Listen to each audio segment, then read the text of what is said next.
Hier, le président Trump a clairement indiqué que les discussions avec l'Iran étaient bien réelles. Et lorsqu'on lui a demandé pourquoi il faisait confiance à ce processus, il a lâché cette bombe. Parce qu'ils vont conclure un accord. Ils vont conclure un accord. Ils ont fait quelque chose hier. C'était incroyable en fait. Ils nous ont fait un présent. Et le présent est arrivé aujourd'hui. Et c'était un très gros cadeau d'une valeur inestimable. Et je ne vais pas vous dire de quel présent il s'agit, mais c'était un prix très important. Ils nous l'ont offert et ils avaient dit qu'ils allaient nous l'offrir. Pour moi, cela signifiait une chose, traiter avec les bonnes personnes. Le président Trump ne traite pas seulement avec les bonnes personnes en Iran. Il traite avec les bonnes personnes dans la région, celles qui comptent dans ce conflit. Le Pakistan, les États du Golfe, la Turquie et les canaux officieux vers l'Iran lui-même. Maintenant, regardez qui n'était pas dans cette pièce, avec qui il ne traite pas. Le Royaume-Uni, l'Union européenne, l'OTAN. Non seulement ils ne sont pas dans la pièce, mais les Britanniques, les Européens et leur politique écologique insensée sont littéralement laissés pour compte et avec eux leur guerre par procuration en Ukraine. Ce n'est pas ce que disent les médias grand public. Ils disent que Trump a reculé ou sourcillé. C'est l'histoire qu'ils vendent. Eh bien, ce que les médias dissimulent, ou ce que la plupart de la sphère MAGA ne comprend tout simplement pas, c'est que Donald Trump a créé un espace diplomatique où les nations et leurs économies réelles sont la monnaie du royaume et non la manipulation impériale. Je m'appelle Suzanne Kokinda. J'ai passé des décennies à étudier le grand jeu de l'Empire et la manière dont le contrôle financier, la gestion des conflits et la dépendance énergétique sont utilisés pour maintenir les nations souveraines dans le rang. Je sais à quoi ressemble la situation lorsque le système est en train de perdre. Et en ce moment même, il est en train de perdre. Alors si vous voulez comprendre la transformation qui s'opère dans le monde, n'hésitez pas à aimer, partager et à vous abonner afin de rester en contact et de nous aider à élargir notre audience.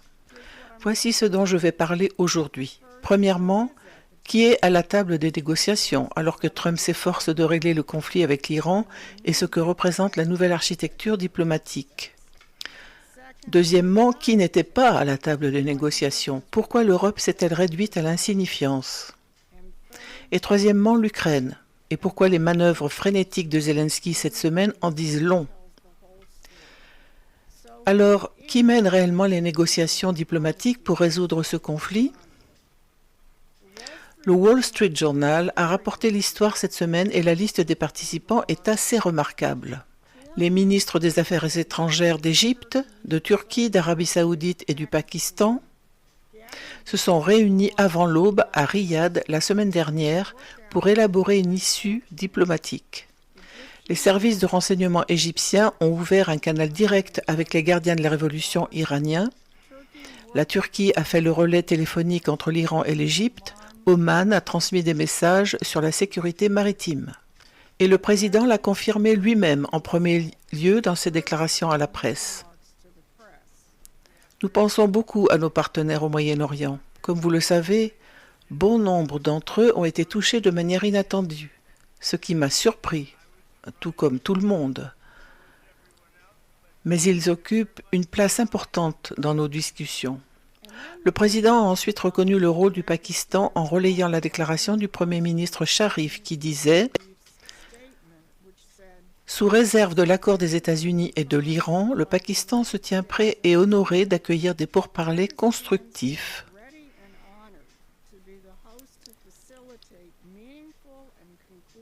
Et décisif en vue d'un règlement global du conflit en cours.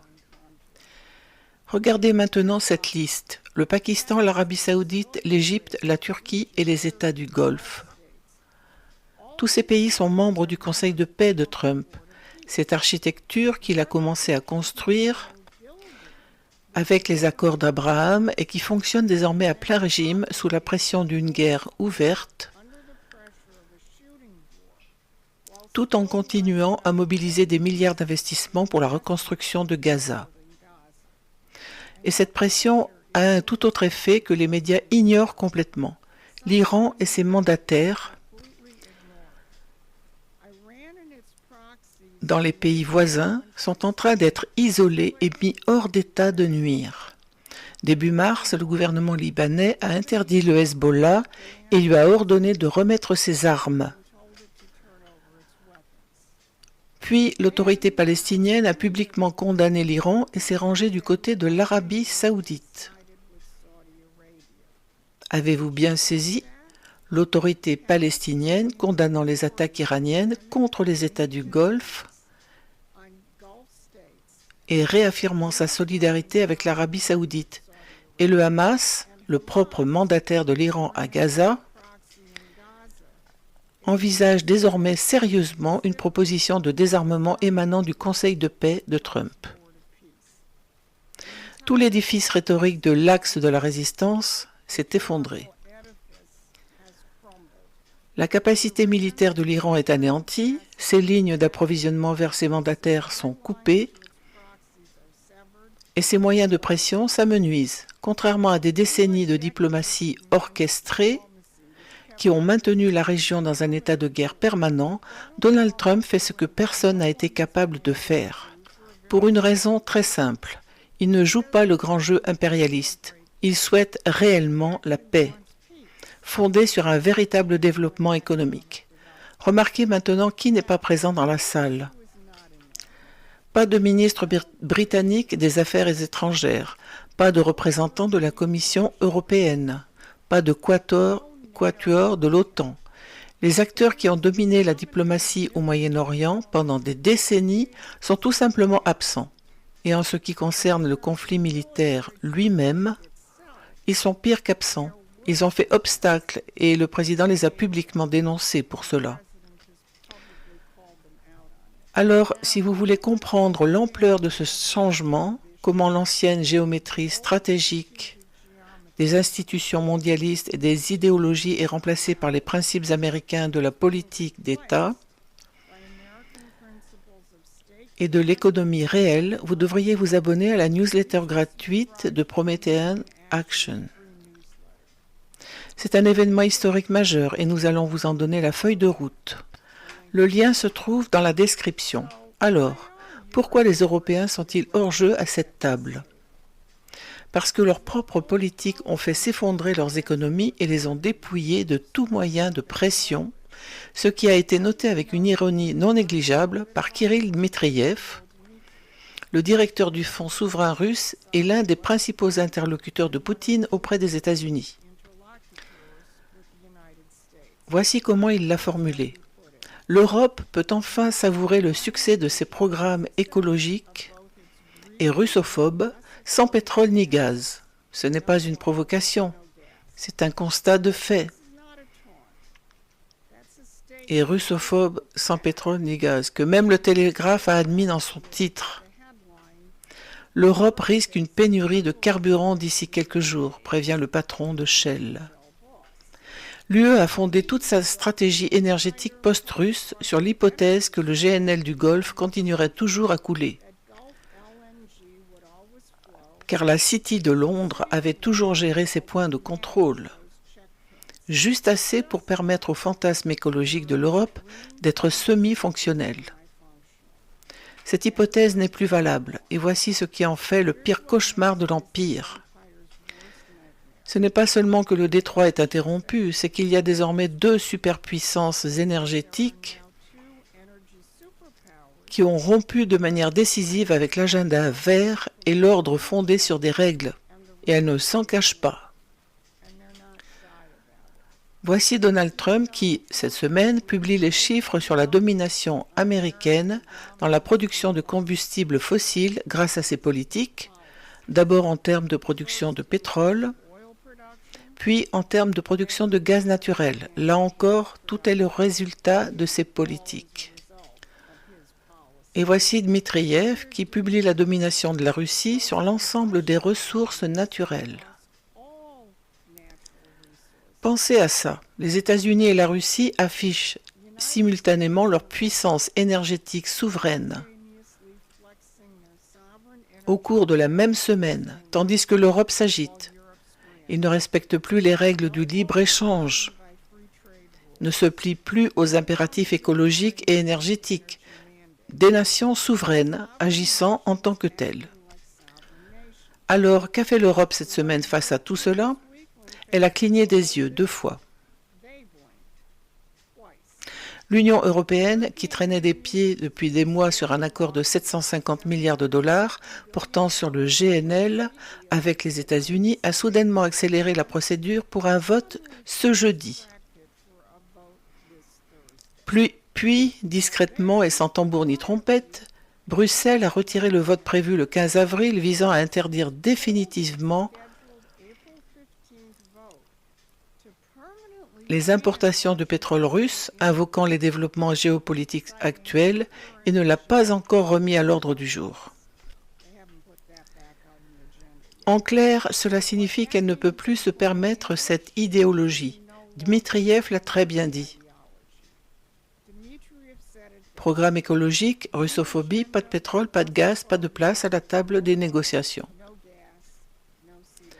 Et nulle part cette perte de place à la table des négociations n'est plus visible que dans la situation à laquelle l'Ukraine est confrontée, car les protecteurs sur lesquels Zelensky compte toujours sont l'Europe, et en particulier la Grande-Bretagne, et l'Europe a passé la semaine à prouver qu'elle n'avait plus rien à offrir.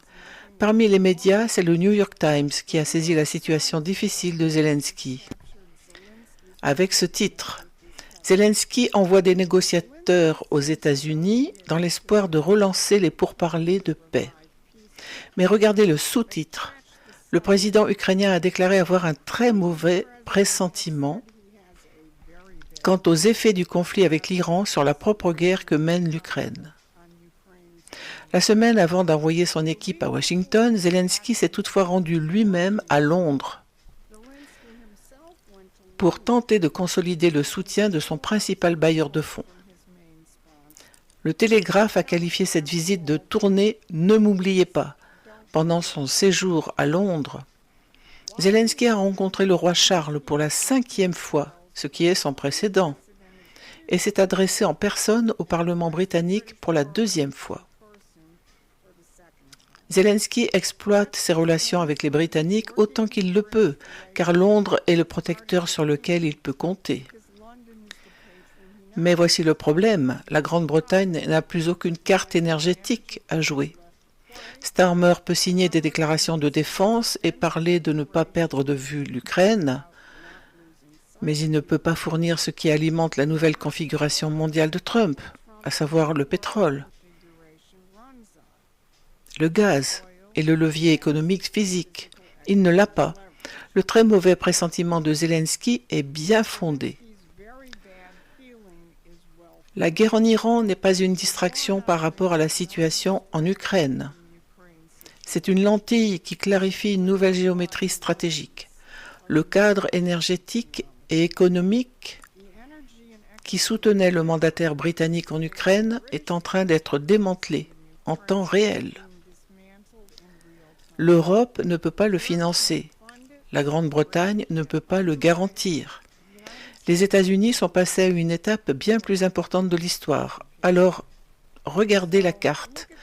Les acteurs qui façonnent le nouveau Moyen-Orient sont le Pakistan, les États du Golfe, l'Égypte, la Turquie, des nations souveraines qui traitent avec l'administration américaine qui s'occupe de la réalité physique et non de gestion impériale.